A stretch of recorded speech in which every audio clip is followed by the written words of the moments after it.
吃完了，我觉得不能说好吃，也不能说不好吃，就是一种当地的特色。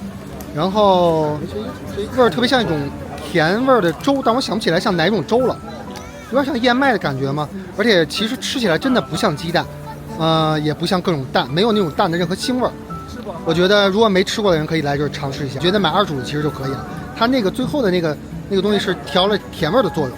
新疆喀什，真正肉食者的天堂，每一口都是肉香与碳水的过瘾和满足。7天6晚，20顿本地味道，与您分享南疆的美味与风情。鸡蛋、鹅蛋、咸鸭蛋，其实在内地吃蛋是一个很平常的事情，但是在新疆这边的人其实很少吃蛋，尤其是他们这边很有名的烤蛋。一直路过这家店，这次终于决定打开门去尝试一下本地的烤蛋。烤蛋算是南疆的一种特色小吃吧，我觉得本地人吃的还真不少。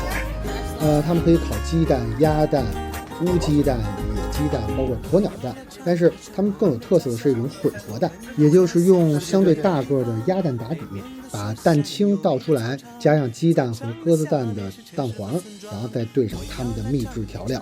价格的差别主要体现在蜂蜜的差别。他们说更好的蜂蜜会有更多的什么补肾、补气、壮阳的作用。你吃吗？那腰子还得再搅拌。它最后也是糊状的，它不是硬的，对吧？就不能让它硬。对对。闻不出什么味儿来。什么味儿？面了吧唧的，还不像鸡蛋羹，甜了，就是有能吃出那种蜂蜜的甜味儿，但是，浆糊状的那种，有糊然后稠的，这味道很奇怪，没有什么腥味儿。放点孜然和盐，孜然和盐啊，全被孜然和尤其盐压住。建议他不放调料。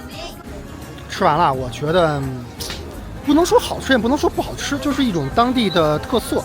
然后味儿特别像一种甜味儿的粥，确切的说是一种甜味为主带咸味的粥，有点燕麦的感觉。它虽然稠，但还有一些颗粒感的咀嚼感，而且它的后味其实还是挺明显的。但我觉得一般生活在北方、南方的人在这吃一次也就差不多了。但是这是第一个特色，尝一次至少心里就甘心了。新疆美食我们继续探索。